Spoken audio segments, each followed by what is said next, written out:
Assalamualaikum warahmatullahi wabarakatuh.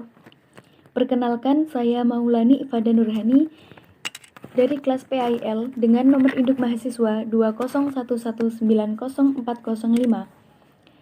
Saya akan menyampaikan sedikit materi dari artikel saya yang berjudul Pelaksanaan Manajemen Kesiswaan di Jenjang Taman Kanak-kanak.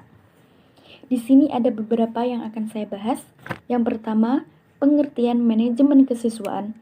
Yang kedua, prinsip-prinsip manajemen kesiswaan. Yang ketiga, tujuan manajemen kesiswaan. Dan yang terakhir adalah pelaksanaan manajemen kesiswaan di jenjang taman kanak-kanak. Yang pertama, pengertian manajemen kesiswaan. Manajemen kesiswaan sering disebut dengan manajemen peserta didik. Manajemen kesiswaan atau manajemen peserta didik merupakan gabungan dari dua kata, yaitu manajemen dan peserta didik.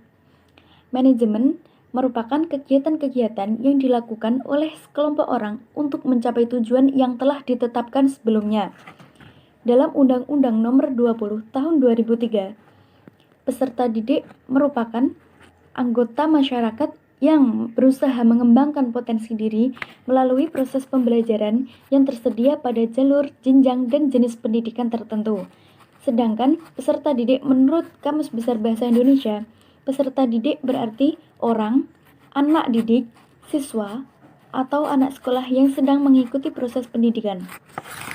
Dan jika digabungkan, manajemen kesiswaan atau manajemen peserta didik merupakan suatu penataan atau pengaturan aktivitas yang berhubungan dengan peserta didik sejak masuknya peserta didik sampai keluarnya peserta didik tersebut dari sekolah atau lembaga pendidikan tertentu.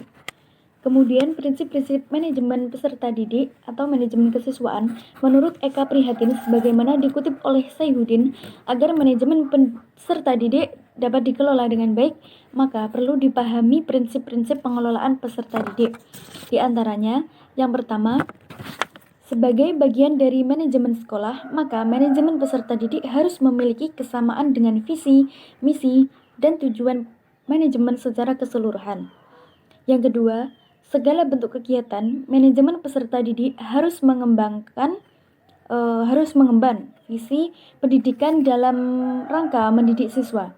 Yang ketiga, kegiatan manajemen peserta didik diupayakan untuk memersatukan mereka yang sudah pasti memiliki latar belakang serta bakat yang berbeda. Yang keempat, kegiatan manajemen peserta didik harus dilihat sebagai upaya pengaturan terhadap semua aktivitas peserta didik.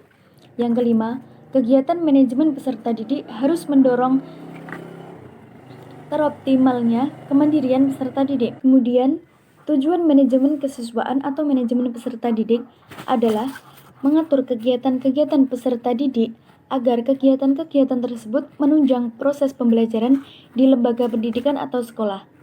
Lebih lanjut, proses pembelajaran di lembaga tersebut atau sekolah dapat berjalan dengan lancar, tertib, dan teratur sehingga dapat memberikan kontribusi bagi pencapaian tujuan sekolah dan tujuan pendidikan secara keseluruhan.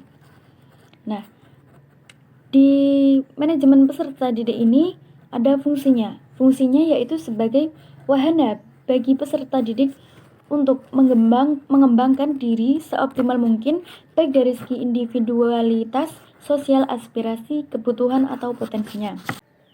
Selanjutnya, pelaksanaan manajemen kesiswaan atau manajemen peserta didik di jenjang taman kanak-kanak. Jadi pelaksanaannya dimulai dari yang pertama, perencanaan kesiswaan.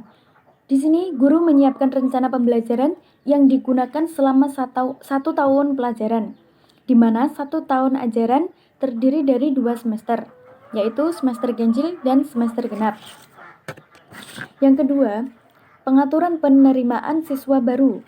Guru menyiapkan pendaftaran siswa baru dengan menyiapkan poster atau pengumuman yang disebarkan di media sosial atau dibagikan secara langsung, serta menyiapkan formulir pendaftaran. Yang ketiga, pengelompokan siswa. Di sini setelah